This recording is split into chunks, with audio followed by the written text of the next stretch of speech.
Yo, halo guys, sebelum gua lanjutin ke pembahasannya, gua nggak bosen-bosen ngingetin ke kalian dulu. Yuk dukung dulu channel ini dengan pencet tombol subscribe dan loncengnya di bawah ini agar kalian tidak ketinggalan update dari channel ini. Dan juga like dan share ke kawan-kawan kalian biar di channel ini semakin dikenal banyak orang. Pastinya dukungan dari kalian sangat gua butuhin untuk ngebuat gua terus semangat dan terus update ke depannya. Oke, kalau gitu kita langsung lanjut aja ke pembahasannya.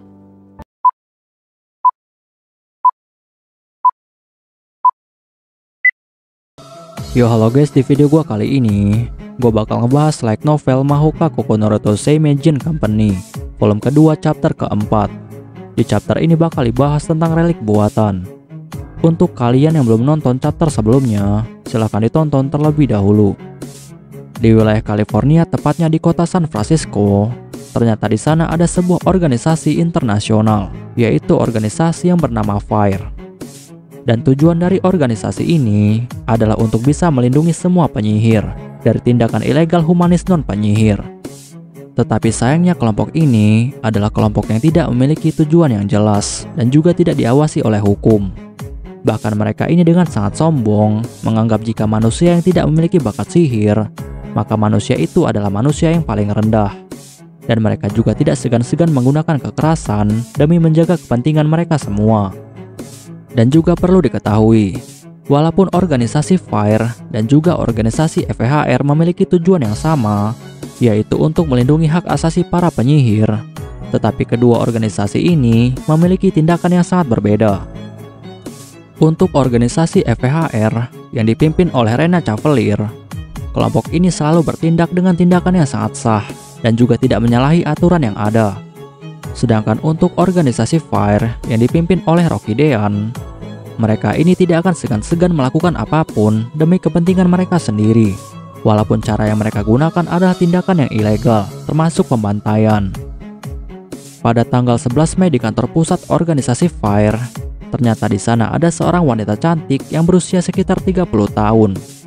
Dan dia saat ini sedang berada di ruangan pemimpin organisasi FIRE untuk bertemu dengan Rocky Dean. Dan ternyata wanita cantik ini bernama Laura Simon. Dan juga Laura Simon adalah kekasih sekaligus tangan kanan dari Rocky Dean.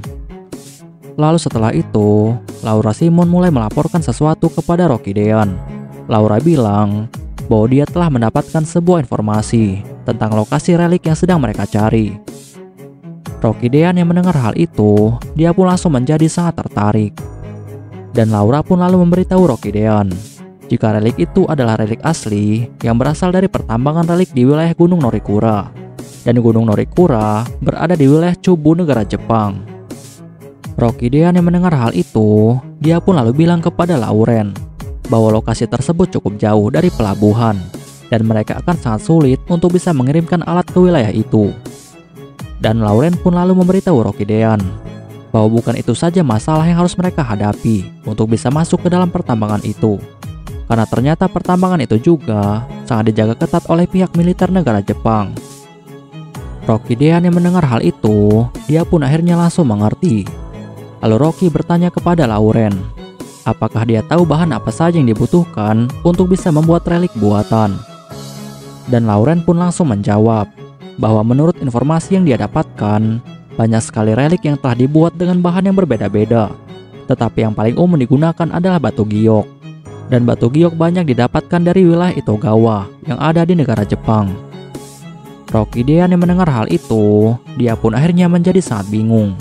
Karena yang dia tahu bahwa batu giok itu warnanya hijau, sedangkan relik buatan berwarna merah. Tetapi Lauren langsung membantah hal itu. Lauren bilang bahwa benar batu giok itu warnanya hijau. Tetapi di dalam pembuatan relik buatan, batu giok itu lalu berubah warna menjadi warna merah karena telah dipengaruhi oleh suatu zat yang bernama merkuri sulfida. Rocky yang mendengar hal itu, dia pun akhirnya mulai mengerti. Dan hal ini membuat Rocky menjadi sangat puas. Lalu Rocky bertanya kepada Lauren, apakah zat merkuri sulfida adalah zat yang sering digunakan untuk membuat alat sihir? Dan Lauren pun langsung mengangguk. Lalu Lauren bilang kepada Rocky bahwa biji merkuri sulfida banyak terdapat di wilayah Chanibar, sehingga tanah di sana berwarna merah. Perlu diketahui, biji merkuri sulfida adalah suatu batu tambang yang lebih berharga daripada emas. Dan biji merkuri sulfida biasanya akan dipadukan dengan batu giok untuk membuat relik buatan. Lalu setelah lama berpikir, Rocky pun akhirnya memutuskan untuk membuat relik buatan daripada dia harus melakukan penambangan yang belum tentu bisa dia dapatkan. Tetapi Lauren lalu bilang kepada Rocky bahwa untuk membuat relik buatan, maka mereka membutuhkan banyak material langka yang sangat sulit untuk ditemukan. Tetapi untungnya di sini dia telah mendapatkan sebuah informasi bahwa 2 tahun yang lalu ada sebuah relik asli yang telah ditemukan, dan relik itu telah dipajang di museum terdekat. Tetapi sayangnya relik itu masih belum sempurna, sehingga dia tidak memiliki efek sihir apapun. Dan jika saja mereka bisa mengambil relik itu, maka mereka akan bisa membuat relik buatan dengan sangat cepat. Rocky Dean yang mendengar hal itu, dia pun lalu memutuskan untuk segera melakukan tindakan. Di sisi lainnya di wilayah Itogawa, wilayah ini terkenal sebagai wilayah penghasil batu giok terbesar di negara Jepang. Dan giok paling terkenal yang pernah ditemukan di wilayah ini diberi nama dengan nama Giok Magatama.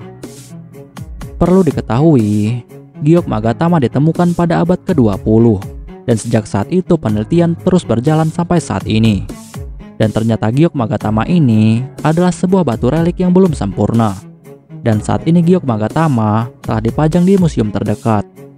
Dan pada malam hari tanggal 17 Mei, akhirnya ada pencuri yang berhasil masuk ke dalam museum itu. Dan pencuri itu ternyata berhasil mencuri Giok Magatama. Lalu keesokan harinya, Ichijo Masaki tiba-tiba dipanggil oleh ayahnya di rumah utama keluarga Ichijo. Dan saat Masaki sampai di rumahnya, dia pun lalu disambut oleh ibunya, yaitu Ichijo Midori. Perlu diketahui, Ichijo Midori adalah keturunan dari keluarga Ishiki. Dan sebelum dia menikah dengan Ichijo Goki, dia ini memiliki nama lengkap sebagai Ishiki Midori. Lalu setelah Masaki bertemu dengan ayahnya, Masaki pun dengan sangat serius langsung bertanya kepada ayahnya, kenapa ayahnya ingin bertemu dengan dirinya. Dan Goki pun dengan sangat serius bilang kepada Masaki bahwa apa yang akan dia katakan ini adalah sebuah kasus yang sangat rahasia dan tidak ada yang boleh mengetahui tentang hal ini. Lalu Goki dengan tatapan tajam langsung memberitahu Masaki bahwa Giok Magatama telah dicuri dari Museum Nasional di wilayah Itogawa. Masaki yang mendengar hal itu, dia pun langsung bertanya kepada ayahnya, apakah Giok Magatama itu adalah sesuatu hal yang sangat berharga. Lalu Goki langsung menjawab bahwa walaupun Giok Magatama itu bukanlah satu-satunya barang kuno dari negara Jepang, tetapi Giok Magatama termasuk artefak kuno yang sangat penting dan juga sangat berharga daripada artefak kuno yang lainnya. Dan anehnya tim penyidik telah menemukan jejak sihir di dalam museum, dan kemungkinan pencuri ini adalah seorang penyihir. Masaki yang mendengar hal itu, dia pun lalu menjadi sangat terkejut. Bahkan di sini Masaki merasa sangat kecewa dengan fakta ini, karena jika saja fakta ini sampai tersebar, maka citra para penyihir akan semakin jatuh. Tetapi Goki lalu memberitahu Masaki bahwa alasannya memanggil Masaki ke sini bukan hanya karena penculik itu adalah seorang penyihir, melainkan yang lebih membuatnya penasaran adalah karena ternyata Giok Magatama itu adalah sebuah relik yang belum sempurna. Masaki yang mendengar hal itu, dia pun lalu menjadi sangat terkejut karena dia tahu bahwa relik adalah suatu alat sihir yang dapat menyimpan dan juga menjalankan suatu urutan sihir. Dan Masaki juga sangat tahu bahwa satu-satunya orang yang bisa membuat relik buatan hanyalah Tatsuya dari keluarga Yotsuba. Lalu setelah itu, Goki pun langsung bilang kepada Masaki bahwa keluarga Ichijo bertanggung jawab untuk mengawasi wilayah Hokuriku, termasuk juga wilayah Itogawa. Dan jika ada seorang penyihir yang melakukan tindakan kejahatan apapun di wilayah kekuasaan mereka, maka keluarga Ichijo wajib untuk bertindak, karena mereka adalah salah satu keluarga Ten Master Clan. Masaki yang mendengar hal ini, dia pun lalu bertanya kepada ayahnya apa yang harus dia lakukan. Dan Goki pun lalu bilang kepada Masaki bahwa Giok Magatama adalah sebuah relik yang belum sempurna, dan dia sangat yakin jika para pencuri itu pasti akan melakukan sesuatu hal untuk bisa menyempurnakan relik tersebut. Dan dia juga sangat yakin jika para pencuri itu nantinya akan mencuri bahan lainnya untuk bisa menyempurnakan relik tersebut, sehingga dia ingin Masaki melakukan tindakan pencegahan. Tetapi untuk saat ini, mereka tidak perlu mengambil tindakan apapun sebelum proses penyelidikan selesai dilakukan. Masaki yang mendengar hal itu, dia pun akhirnya langsung mengerti. Tetapi di sini Masaki lalu bilang kepada ayahnya, jika masalah ini adalah masalah yang sangat serius, maka mereka seharusnya segera membuat pertemuan mendadak kepada semua keluarga di dalam Ten Master Clan. Dan jika ayahnya mengizinkan, maka dia akan segera membuat pertemuan online dengan para keluarga Ten Master Clan. Goki yang mendengar hal itu, dia pun akhirnya langsung mengangguk sebagai tanda dari persetujuan. Oke guys, pembahasan di chapter kali ini selesai sampai di sini dulu, dan bakal dilanjut lagi di chapter selanjutnya. Untuk kalian yang ingin membaca novelnya atau mau membaca judul novel yang lainnya, kalian bisa klik link yang sudah gua sediakan di deskripsi. Tetapi sebelum kalian tutup video ini, tolong beri dukungan kalian untuk channel ini dengan cara pencet tombol subscribe dan juga aktifkan loncengnya. Dan juga jangan lupa untuk like video ini dan beri komentar untuk membangun channel ini lebih maju lagi. Dan untuk kalian yang ingin membantu channel ini dengan cara berdonasi, silahkan cek link donasinya yang udah gue sediakan di deskripsi. See you next time, bye bye.